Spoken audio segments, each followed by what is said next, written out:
until he ends up with Well, hello. Welcome to this evening's professorial lecture, inaugural lecture in fact, for our Vice Principal and Pro-Vice Chancellor, Professor Ehsan Mesbahi. Ehsan's been at the university for about 11 months, I think. 338 days. Always dealing with metrics.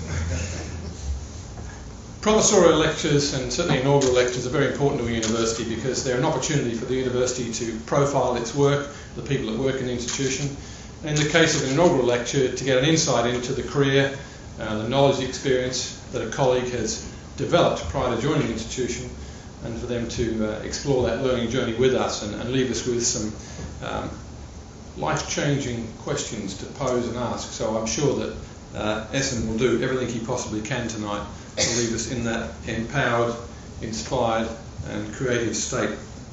But let's just talk about Ehsan for a little moment. He's been here, as he said, for that number of days, just over 11 months.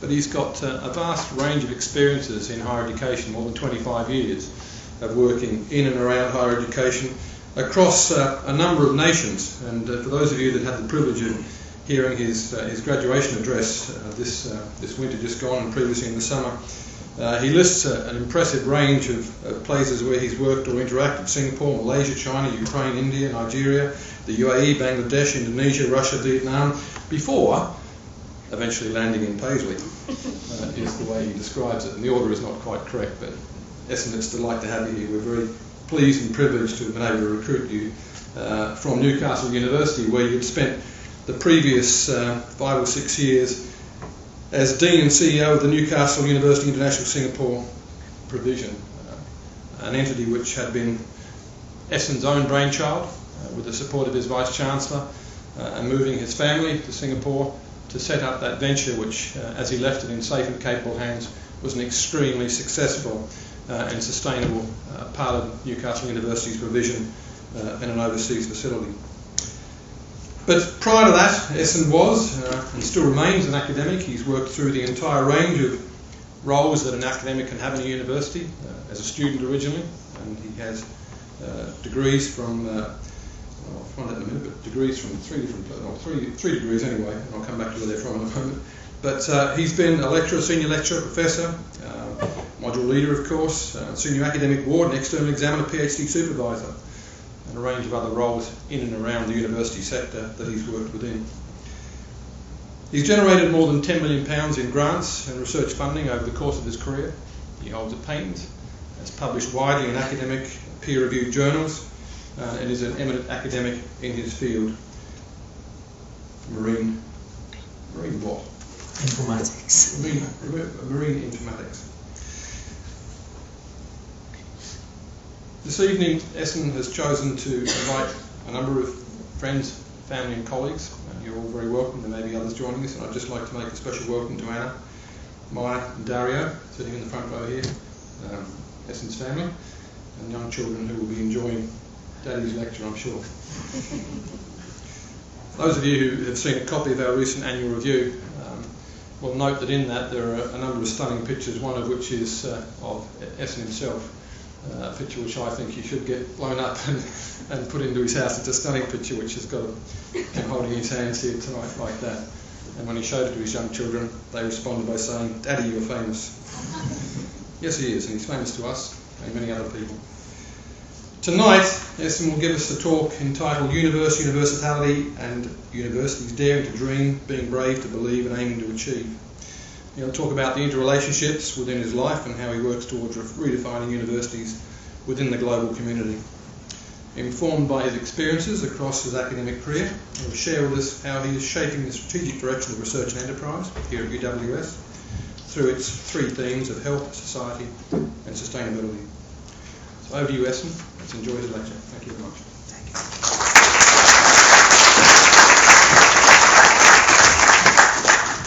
Thank you. Thank you very much, Craig. It's not a pleasure, it's an honor to be appointed here as a Vice Principal. And when some of my colleagues who knew Craig reasonably well, they said, "Ehsan, how lucky you are to be able to work with him." and some colleagues said UWS is a shining star, and I'm very glad to have joined this institution. I have my family and children here, and I suspect they will be bored halfway through my lecture, so they brought their iPads. One of them is playing Minecraft, and the other one is doing the chicken run. But I've never given a lecture in front of them, but this is the first time I'm doing this. My lecture, it was very difficult for me when I did. Should I pose more like this? It looks like that. And I didn't ask if my hair is okay today. When I gave a presentation about my professorship, which was about 7 years ago, I was advised that I have to give a presentation specifically about my research area and practically defend the title of informatics. But when I asked advice from Craig, what should I do in here? He said everything you want, whatever you want, and probably should be about you, about university, about research and everything mixed up together. So hopefully I won't disappoint you that you have wasted your evening in here.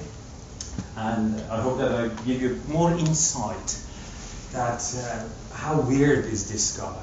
I mean, he speaks with a different accent, he does things differently, he thinks differently. Why does he make this type of comments and approach to his work? So I'm trying to give you a bit more insight who I am and where I come from, and link it to my research, and finally link it to where I see that what I did before is going to fit to UWS's future. So I've chosen the title quite carefully to show you this is my family. They're the two of them. This picture is taken almost a year ago, but this is where we are from, and this is where we are born. So we are very proud global citizens, and I repeat this quite repeatedly. I mean, we have come from all over the world, and the only thing we share is the surname. And we look like, my wife and I look like child smugglers when they go through the airports. But this is something that I think politicians never understand, that what it means to be a global citizen, and I'm proud of that. But my journey started in 1964, and up to now, and this is the places where the picture was taken. I went to the Merchant Navy as a marine engineer officer, and that is when one of the students, when I was a senior warden in Newcastle University, so this is my impression of that time. And this is when I draw some prizes out of a glass in Singapore. That's me looking very serious in here. I'm not usually very serious like that, that was what I was to pose. But I have post-82 and pre-82 event which practically changed my life, and it gave me a completely different experience of what I should think about. I'm going over there. I wanted to be a pilot, so I went to the medical checkup for the people who want to be a pilot, and I passed all the tests, and finally a lady with a white coat was sitting there, and she showed me a bunch of colors and said, "Can you read the numbers?" And I told her, what numbers? And she looked at me and he said, "Oops, you're colorblind, get lost." So that was my career over. But if I wanted to be a Merchant Navy officer, I could have not been a colorblind as well. So how did I get to there? So this is what you see, and this is what I see. Practically, I had so much difficulty finding which one is to go to the left, which is to go to the right. So I asked Lyndon to help me with this. So this is what you see, and this is what I see. Which I don't see any difference in here. But these are the bunch of numbers I was told that I have to read. How many of you can read what is written there? Edward, you're colorblind. So I don't see anything here. And practically this is what I see. So this is, for me, these two are exactly a copy of each other. So my whole life was, how on earth I can look at that and say it's 5. I know it's 5 because Lyndon told me it is 5. But how could I translate something which is absolutely nonsense to something which makes completely different? So I had challenges in my life, and it started with my eyes. There were 3 challenges. First challenge was, I don't see what you see. The second challenge is, you don't see what I see. And the last challenge is, I don't trust my eyes. Back to the leadership. I think all the leaders have that problem. They see things that other people can't see, and they can't see what other people cannot see, and they don't really trust because they're not really sure whether they want to make a decision is the right one or not. Because when the data is presented to them, it's quite a bunch of things which would be absolute nonsense. So I said, all right, I started when I was 17 years old. I had to find a place. And I didn't solve that. I bought the book which contained all those pictures, those nonsense pictures. And I trained my eyes that when I see those, I could read the numbers. But instead of finding the lines, I had to find a completely different pattern in those. And then I asked my mother to test. My mother said, no, you're not colorblind. You can read all the numbers correctly. But she didn't know what I see. So I still could look at one of these patterns, see nothing, and say it is 24. And see nothing and say it is 16. And it was 45 plates. So then I went for the medical checkup for the Merchant Navy officer, and I passed all the eye tests. If I knew that, I could do it for the pilot. But being pilot, you really need to be perfect. So my whole life is to look at the things that make no sense and try to find out what they should look like. So it forced me to look at things differently. My mother asked me when I got my professorship in informatics, she said, what is informatics? My mother never did higher education. And when she asked this question, she was 74. So how I can explain to her what informatics is? I told her this is making sense out of what appears to be nonsense. So when people look at things like that and they're colorblind, this is nonsense to them. But I had to make sense out of it. And that was a journey for me which started when I was 18 years old. So to overcome that, I had to have all these approach and attributes to what I see. I had to start from a clean sheet because I had to assume that I see nothing and I don't trust my eyes. I had to look at things holistically. I had to get the full picture into it. I could not ignore even a little circle over there which could send me a signal that it is a different number. So all the smallest details that you guys do not even look at when you see 5 over there, for you the rest of the pattern is absolutely nonsense. I couldn't ignore that, so I could take all the data into account. I had to trust others. I had to trust Lyndon to put this presentation together. I had to trust my mother to tell me what the numbers are. So I have to rely on other people's opinion. I had to really consult them to see what they see. I had to be very objective and transparent. I couldn't ignore any little fact in the pictures that I see. And sometimes those facts may not necessarily seem important to other people, but I couldn't ignore them because I couldn't trust my eyes. I had to get every information I could get from the environment I was in to be able to understand what color that is. And all of that could have slowed me down. Because when you look at that picture, you don't even blink and you say it is 5. To me, I had to say, okay, is that circle connected to that? If that weird color is next to the other color? So, you know what I'm saying? Then I had to go back to my database in 48 patterns, try to match them next to each other, and try to find out if it's 5. Then I had to be fast. I had to think fast. I had to get as much information as possible. So it forced me to think differently and look at things differently. So the whole approach of informatics was I had to look at the data, get as much information as possible, turn it into a knowledge. Based on that knowledge, make a decision to tell the doctor that is 5, and then wait and see what happens. Either get it wrong or right. Because if I read one plate wrong, I would have failed the test. Then evaluate and then go right again. And this is how I approach my research. And this is how I approach my job. Now I'm linking this to my research. Why did I choose the research the way I did? In mathematics, when you look at the entirety of the data, they call it universe. All existing matter and space considered as a whole. You cannot miss anything. When you talk about universe, we talk about universe of data. We talk about universe of existences. We talk about universe of events.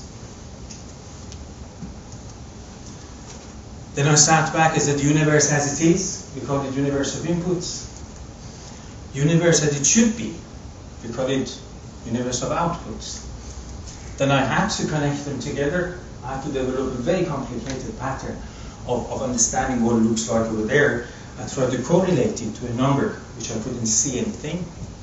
I had to build that model together. Then I had to turn it into a mathematical equation, and then finally translate it. This is a very typical equation. They call them universal approximators or universal transformers. There's nothing unusual about this except that these two parameters are the one that I had to find to be able to translate one to the other. Quite amazing things about this. This is part of what we call it artificial intelligence. And every time you try to develop this, even if the same pattern to the same pattern, you get different values over here. So this means the solution to the same problem is not unique. You can solve a problem in many different ways, and it costs you differently. In terms of leadership, you want to change your WS to a different place.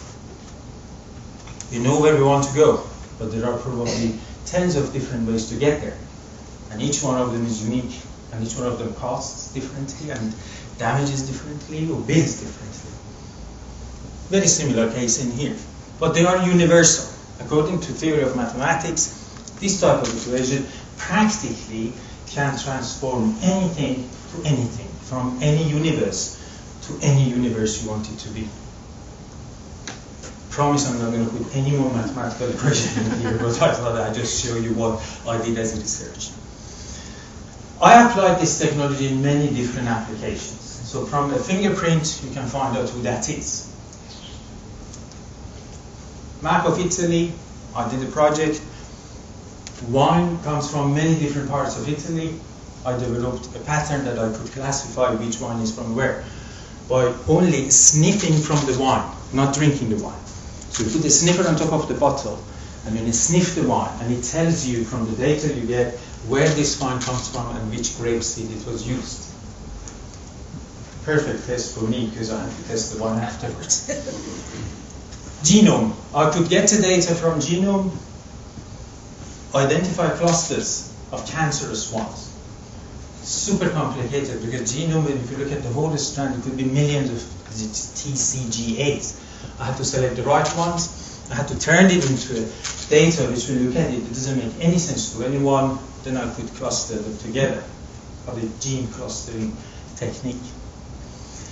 Then I went to Malaysia. In Malaysia they have a lot of wood sources. When they chop the wood, every wood has its own category of strength, longevity, humidity, everything is associated with that. I developed a model to classify the wood according to their properties. India, many different flowers there. We developed a methodology that not look at the flower like that, but when you look at their seeds and do a DNA analysis on them, you can classify them what they are. And if they are mixed between two, which genes are mixed together to do that. This is important if they want to develop new flowers out of the existing ones. They do it in Singapore using orchids. Marine, you could look at the ship design. We use this technology to turn an engineering system into a data and optimize this for better performance. New applications. If you have handprints all over the place, you can cluster them together, identify where they come from, whether they match each other or not. So in terms of criminals, we can do that quite quickly. That type of system also can be associated with time. This means the models are not static one pattern to pattern, so you can practically get data from 40 years ago, and based on that data, develop a model that predicts what happens in the future. So they call them dynamic models. So if I put pattern of my life together, we get mathematical equation that can predict what's going to happen next. I haven't done it yet in my life. As far as my recent role, as Craig said, in Newcastle University, I was again privileged to take Newcastle University to Singapore. So this was where Newcastle University was, established a very successful branch campus in Singapore. And I had to look at Newcastle University as an entirety and then transfer it to a small university in Singapore with all category and all the operation of a mini university from every aspect of it, from research, from teaching, from education, from health and safety, from legal issues, from finance and everything which was there. We started from nothing and then we established a multi-million business within a space of 2 to 3 years. Hugely challenging, mentality of academics. Why are we going to Singapore? Why are we going to a foreign destination? What is wrong with Newcastle? Why have to go across the borders? How many professors in my life told me, Ehsan, you're digging a hole for yourself and for university. They said you're committing academic suicide. They said this is the worst decision you have ever made for academic life. I told my wife, she was 8 months pregnant, no airliner take us there except Emirates. And they said, if you do not take this flight in 24 hours, you can't go there anymore. All that was, all the negativity. But what I saw in what would happen when Newcastle goes to Singapore, nobody else could see it. And this is one of the problems that I use my hands too much, is that I'm trying to explain something that people sometimes do not see. And it's not struggling, it's trying to give you as much information. Craig sometimes told me, Ehsan, shut up, enough of talking, because I have to explain what I'm going to see, what I'm going to do, and I want to make sure that what people see that I see. Try to explain the whole entirety of the data that I see. And then, yes, instead of speaking 5 minutes, I have to speak 20 minutes, then I have to shut up. But that is fine, but this is one of the reasons I behave differently. My current role. Why did I come to UWS? And why I want to adopt an approach to turn it to be center of excellence in the galaxy. And how am I going to do that? In what way I want to do that? How am I going to build the universe that this university is about? And what universalities I have to use to turn it into a university which is one of the top ranking universities in Scotland and in the UK and in the world. This is my dream. This university has multitude of talents, hidden talents built into different schools, different disciplines. And what I want to do, I want to identify all those talents. I want to really get to the bottom of what they are good. I want to get to their abilities and to their brains. I want to understand what they are good for, what they can deliver. Sometimes I have identified academics here that don't really realize what they are good for. And I want to turn them into what we call the universe of talents. I've done that. We've seen that some of the publications coming out of the research catalog tells us about the great research and great activities and great people and great talents who are doing this work in here, but they need a little bit of boost, a little bit of encouragement, self-confidence to be able to put these things together and connect them together and develop a pattern. We have universe of challenges that the university is located. We are not in the richest part of Scotland. And in this area, we have loads of challenges associated with the industries. We have loads of challenges associated with the societies. We have issues with the health. We have issues with the population. We have issues with the dementia. We have issues with Alzheimer. Issues with the pollution. Issues with obesity. Issues with alcoholism. Issues with the natural growth. Issues with the sustainability. Issues with the integrity of the population from a diversified background. Businesses are not doing as well as they should do. The healthy growth is not happening in here. A lot of damage in different parts of Glasgow and the west of Scotland. And there is a lot of injustice in different parts of areas. And these challenges are the challenges that we can address. And this is the role of the university, that within the environment that it operates, it has to address, to be relevant to the society that it is based at. And we are privileged because we are positioned at 4 different parts of Scotland and in there. But we have universe of challenges that is associated with the area that we live. And this is another thing. We have a lot of proximities. We are based in 4 different parts of Scotland.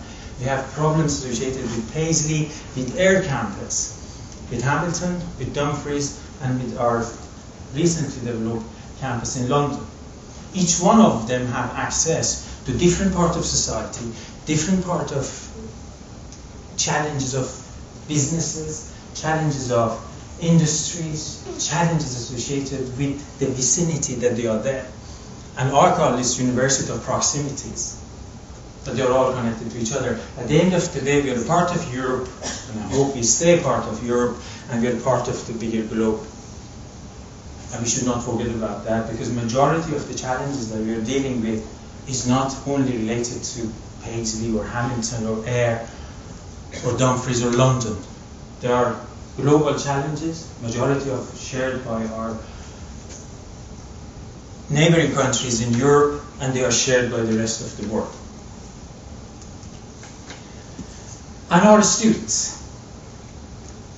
The latest data which I've seen are students coming from a completely different background to the rest of universities in Scotland and rest of the universities in UK. The age range is different, the family background is different, the diversity of the groups are different, the wealth of the family that they come is very different, their expectations and their demands are different.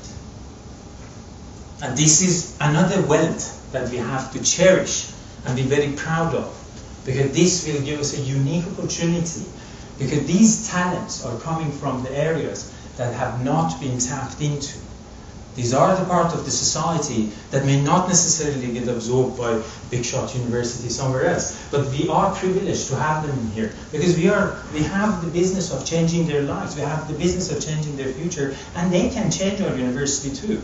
So we call them university students, and this is brilliant. And this is something that I don't look at it from a weak point of view. This is one of our strengths to be able to do that. UWS is a combination of these 4 universities. And what is going to happen? They're all going to get mixed up together. And they're going to give one universe, which is called University of Scotland. It's a combination of our talents, our students, our locations, and the challenges that we have to deal with. And this is what I see. Do you see any pattern in here? No. It's not very clear, because it's all over the place. And this is what I see. And what I want to do, and I've done so far, is I've turned that one into the galaxy of opportunities. And in that front, I have identified that what we're doing in here could be easily boxed up in 3 galaxies. And those galaxies, we call it health, society, and sustainability. Health is everything related to health. Nothing only related to certain part of nursery, or nothing related only to Alzheimer. No. Everything related to health. Everything related to society, from a criminal justice to alcoholism, or the societal issues associated with age, or associated with dementia, everything associated with the poverty and the challenges of the society, everything is related to that, and the sustainability. And with sustainability, I don't mean only environmental sustainability. We're talking about financial sustainability, we're talking about societal sustainability, we're talking about sustainable health. And this is where this university is good at, because those talents that we're talking about can address all these issues all at the same time. I was pretty pleased that I just got an email about an hour ago from one of our super senior lecturers who went to a very challenging meeting to get some funding from the Scottish Founding Council to deal with the drug issues in Scotland. And her reply was that the world-leading medical researcher who sits in Dundee University could easily swallow the project, But what SFC was impressed is that we are not addressing the drug issue only from the medical point of view. We are looking at it from societal point of view. We are looking at the societal sustainability point of view. We're talking about health issue and the carer point of view. So we are diversified in terms of approaching the problem. It's not only looking at the drug that could deal with the medical health associated with drug. And they were hugely impressed by our presentation, our themes. And I think, hopefully, to keep the fingers crossed, we might be able to get that center. But this is the beauty of what we do. The galaxies of opportunities is related to our university, and this is what I see. And I want to use that on top of our corporate strategy, which is fantastic, it's brilliant. Your corporate strategy was one of the reasons that I was attracted to this university. The clarity of it, the sharpness, the ambitions, the crazy ambitions in there is wonderful. Because we have to be crazy, otherwise we're not going to go anywhere. We can't be at the end of the queue. We have to bypass the queue. We have to push in. We have to turn around and choose another way. And I think the corporate strategy allows us to do that. And the corporate strategy focuses on research and enterprise, student success, and global engagement. And those three matches absolutely well with the themes that we are great for, those galaxies that we have to approach. And this matches fantastically well with what we want to do, because our students and graduates are going to be more successful because they are addressing the relevant issues with the industries and with the societies that these universities place at. Our research and enterprise is going to flourish because those topics are hugely important to the politicians, to the governments, to the funding bodies, and they're going to put money where their mouth is. And in terms of global engagement, you're going to go all around the world. We're going to engage with Europe. We're going to engage with the rest of the polar countries and try to also change their lives over there and bring them over here and enrich the culture of the education and academia within this university. Beyond that, hopefully we're going to take from the corporate strategy and then go over there. Is that an easy road? Absolutely not. The data in front of us is hugely complicated, hugely interconnected, hugely challenged, and hugely questioned. But we have to find a way to get there. And the way is not going to be a straight one. The way is going to be challenged by many, many different obstacles on our way, many different assessments on our way. And we have started with developing an academic framework, research framework, teaching framework. The teaching excellence framework is going to come and hit us at some point. The research excellence framework is going to come and hit us on our way. And hopefully we will prepare this university for reaching the highest level achievable to score the best rank we can do for those assessment networks. We are going to be hit by Brexit. We're going to be hit by Scottish Founding Council cuts to our budget. There's no question about that. But are we afraid of that? Absolutely not. The road there is going to be difficult, but we know how to take it there. And we know how we're going to find our pathway, how to develop the patterns and provide that universal transformation formula that is going to get us where we want to be within the next 5 years. And I 100% believe in it, and we are going to deliver that. So the road from there to there is the distance between the dream and what we believe and what we can achieve. And that is one thing that we want to do. I dream to be able to read that book. And I believed in my brain. That I didn't believe my eyes. I believed in my brain and I did it and I achieved it.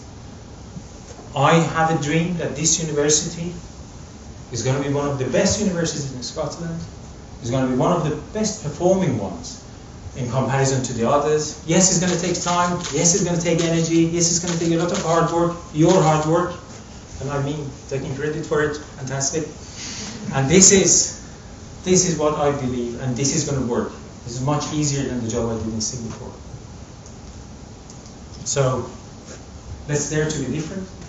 Let us turn the tyranny of distance to the prosperity of proximity.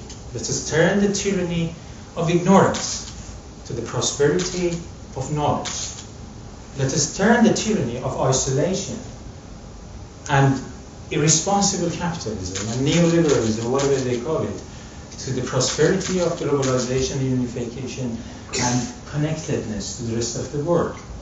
And let us turn away from the tyranny of the past and turn it into the prosperity of future.